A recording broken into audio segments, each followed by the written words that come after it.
Hey everyone, welcome back. I've got some Stadia news for you. Let's get started. This is going to be a very, very quick video. There's not much for me to say about this stuff, but I wanted to make sure that everybody knew about this stuff. So, we've got a community update officially from Stadia over at community.stadia.com. It starts off with 3 new games. Well, new be not all right, it's not really new. They're games that are on other platforms, but it's new to Stadia. 3 new games coming to Stadia: The Division 2, The Crew 2, and Monopoly. I paused before I said Monopoly because I don't like Monopoly games. I don't like playing the board game Monopoly. I don't think the video game version of Monopoly is any good. And in general, Monopoly is just kind of a garbage game. It's not a fun game. And I said it. Feel free to let me know why I'm wrong down below in the comments section. Let's talk about exactly what Stadia announced. So, they say today we are sharing news on 3 exciting games from Ubisoft coming soon to Stadia, whether it's the adrenaline-filled action-adventure, an open-world motorsports romp, or a timeless board game you're after. There's something for everyone. All 3 games will soon be available to purchase in the Stadia store. Tom Clancy's The Division 2 with the new Warlords of New York expansion. The Crew 2 comes on March 25th, and Monopoly comes on April 28th. We're thrilled to share that Tom Clancy's The Division 2 will be the first title to feature both cross-play and cross-progression. I'm going to pause for a second and make sure that I explain what exactly that means.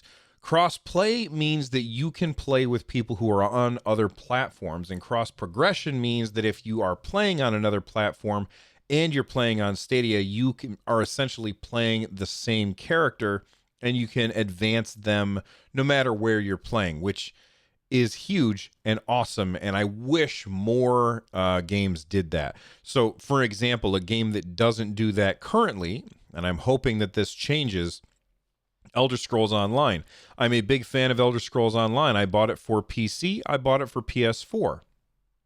That is 2 different accounts. You cannot take your progression that you get on the PS4 and apply it to the PC, and vice versa.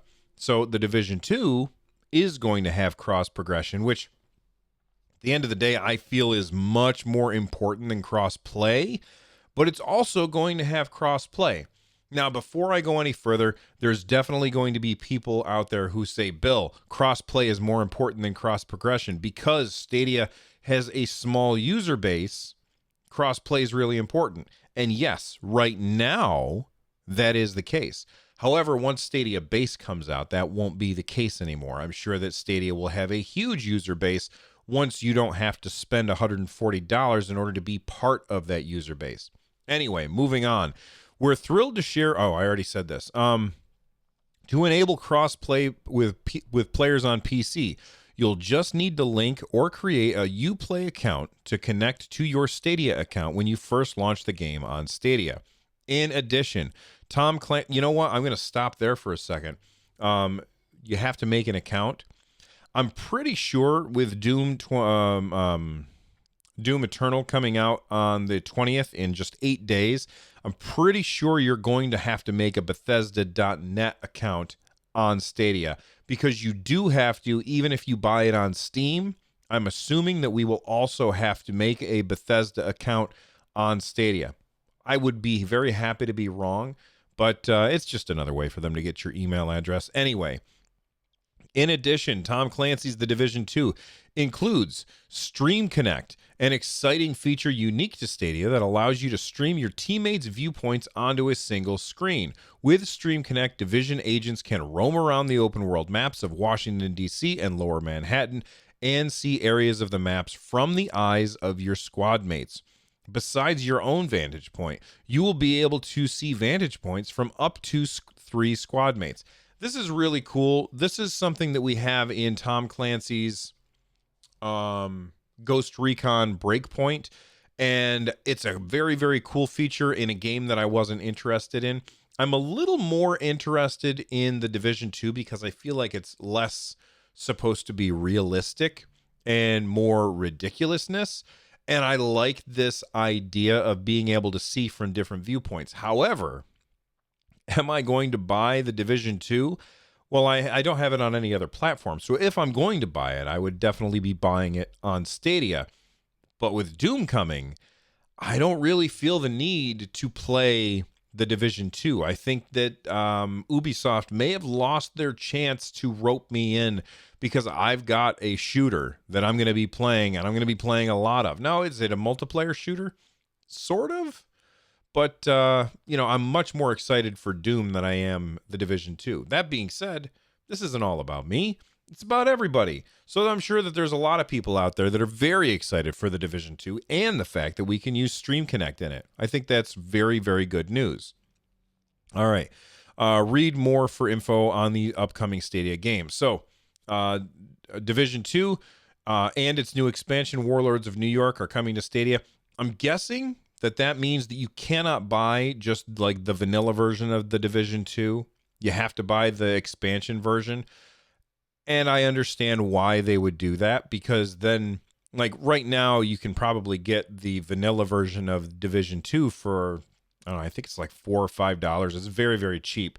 When they can say, here, just buy the expansion and you get the original one. I bet you that there's going to be people who, they look at the price of buying the expansion and they say, oh, well, look, you can play the Division 2 on other platforms for $3. Stadia is so expensive. It's not a real argument. It's not a real argument. It's not a real equivalence. But people are going to make that argument anyway. Just like I said that people would complain about the idea that Doom Eternal is running at 1800p instead of 2160p, and there'd be a bunch of articles saying, oh, look at this, Doom Eternal doesn't really give you full 4K on Google Stadia. And they don't mention anywhere else the idea that it also doesn't give you full 4K on other platforms. And yes, it's true that somebody stood up on a stage and said Doom Eternal is going to be 4K 60. Well, it is 4K 60 if you include upscaled resolutions. Anyway, moving on. I don't know why I decided to bring that up. Moving on to The Crew 2. The Crew 2, starting March 25th. Let me mute this so that we can't hear it. Starting March 25th, take on American motorsports scene as you explore and dominate the land, air, and sea of the United States in one of the most exhilarating open worlds ever created in the world, in The Crew 2. With a wide variety of exotic cars, bikes, boats, and planes to choose from, experience the unbridled thrill and adrenaline-pumping excitement of competing across the entire U.S. as you test your skills in a wide-ranging driving disciplines. Fame is yours to take. Now, as I was recently playing Grid, because it's one of the free games on Stadia, I was playing through some of the levels, and I was thinking to myself, oh, I wonder if there's an off-road version. And I don't think that there is, although I could be wrong because I haven't spent a lot of time playing Grid. I'm very, very early on in the game. But it looks like The Crew 2 has an off-road version. They also have you racing planes and bikes and boats. It's kind of crazy. This seems like a really, really cool game. I love the variety that's in it. And it's never been a game that's been on my radar. I'm not a huge fan of racing games. I don't know how arcadey this is or how realistic it is. I'm hoping that it's more arcadey. This one comes out on the 25th. No, on April. Let me scroll back up. It comes out April 20. The 25th. I'm sorry. It comes out on the 25th. So that's 5 days after Doom. I'm going to be busy playing Doom. Anyway, moving on. The last game that is announced for today is from all of these are from Ubisoft, by the way, is Monopoly. And it says here, play the most famous board game in the world with Stadia on April 28th. You can now enjoy the game you know and love in 3 unique 3D living boards. Your city lives and evolves. Invest in charming neighborhoods with strong, unique personalities and watch them prosper in front of your eyes as you progress. Play the way you want by selecting one of 6 official house rules chosen by Monopoly fans from around the world. Not enough time for a full game? Choose a new objective from our 5 special goals. These quicker to achieve goals will ensure shorter play sessions and make you change your strategy. Be ready to challenge yourself. I'm not really interested in this at all. I know that there's a lot of people out there that love Monopoly. And to those people, I say, you know what? Go nuts. Have fun. Not every game has to be for me. And that's an important thing to say, because I can't believe how many times that I have seen comments on my videos where somebody sees a game, maybe it's Spitlings or something like that. They see that game and they say something just asinine, like, this isn't AAA, don't bring this kind of stuff to Stadia. And I think that that is a ridiculous argument to make, because in order for a platform to be successful, you need to have games for everybody out there so that lots of different people can have different experiences on Stadia. And if you only want experiences on the platform that are for you, then all I can say is that you are incredibly selfish. I don't know what your problem is. Anyway, 2 more quick stories that I want to talk about. This one is actually happening right now. Sven Vinke, who is the creative director at Larian Studios, is currently doing an AMA on Reddit. I will leave a link in the description down below. He is doing an AMA, an Ask Me Anything on Reddit, talking about Baldurs Gate 3. This is currently live, so people are in there asking questions. I did a quick search through. They haven't answered any questions about the Stadia version yet. They're just answering questions about the game in general so far. I'm very excited for Baldur's Gate 3. I can't wait for it. I'm super excited. I'm going to definitely be reading the responses from from Sven Vinke, who is as I said, the creative director at Larian Studios. In addition to that, I also wanted to, this isn't necessarily Stadia related, but I thought it was interesting. There has been a huge discount in the price of Shadow. Now, if you don't know what Shadow is basically a PC rental service, kind of like what GeForce Now is, where GeForce Now kind of positioned itself as a platform when it's not really a platform. It's just you renting hardware from them over the internet. It's essentially a very, very long HDMI extension cable. That's what I look at GeForce Now as. And Shadow is kind of the same thing, except instead of just renting you a place to play a game on, they are renting you a PC, which is the same thing that GeForce Now is doing, except on Shadow, you have more full control of what that PC can do. So you can install things that are not necessarily games and do other stuff on that PC. Well, they recently lowered their price down to $12 or $11.99 in order to better compete with Stadia and GeForce Now. It was $25 a month.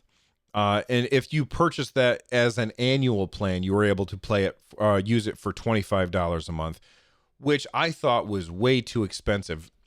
Well, okay, it was way too expensive for me.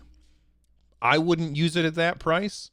But for $12 a month, that's a completely different, that's cutting it in, that's less than half. All right. In order for it to be half, it would have had to been $12.50 a month. And it's $11.99 a month.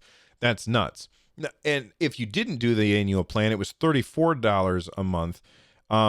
It started running this $12.99 promotion as just a promotion last fall, but right now it is now going to be a $12 a month plan.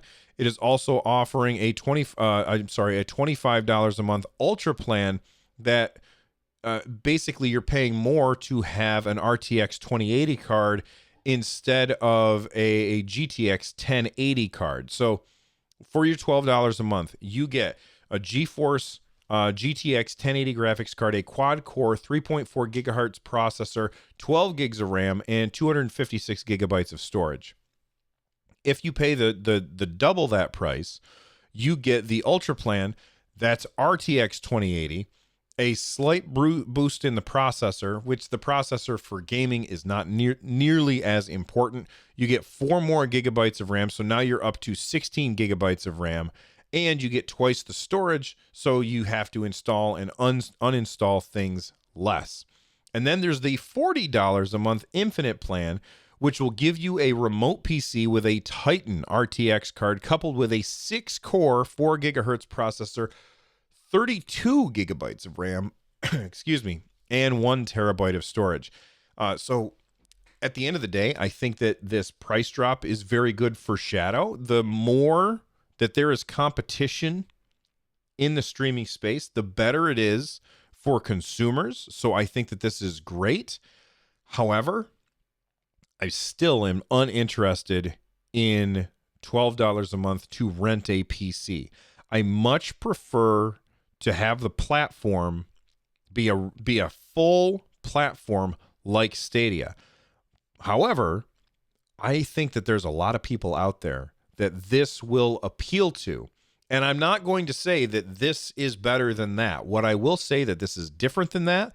And I think that there's room for both of these things, both Shadow and GeForce Now and Stadia and xCloud.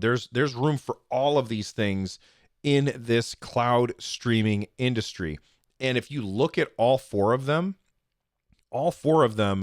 attack this issue in a slightly different way. The two that are the most similar would be xCloud and Stadia. But with Stadia, you're having... it's more of a cloud-centric experience. With xCloud, it's really more about you've got access to an Xbox in the cloud. It's just an Xbox. It's not something different than that. And while right now we don't see that difference with Stadia because we don't see the things that can only be done on Stadia, with the exception of a couple of Ubisoft games, I think that in the future, the difference between xCloud and Stadia will be much bigger. You know, and then you look at the other half of the equation where it's just a hardware rental service. Then you've got GeForce and Shadow fighting each other. And I think that there's room for both of those because, again, they are both attacking this in a different way. Shadow is more giving you access to a virtual PC in the cloud that you can do whatever the hell you want with, essentially. I'm sure that there's some restrictions. Whereas GeForce is just letting you play games, having access to the games that you already own in your library on their hardware. It's very, very interesting. And you can be sure that here on this channel, we will be talking about all of the cloud stuff. All right? We're going to talk about all that stuff. Anyway, I want to thank everybody for watching this. And if you haven't already, hit that like button. And if you haven't already, make sure that you subscribe and ring the bell so that you get notifications every time we either go live or I post a video like this. And while I said that this was going to be a quick video, somehow it managed to get to be like 18 damn minutes long or 19 minutes long. So I'm going to shut up now and get out of here. I'll see you guys next time. I'm about to hit the button right down here. That's why I keep looking down. Bye, everybody.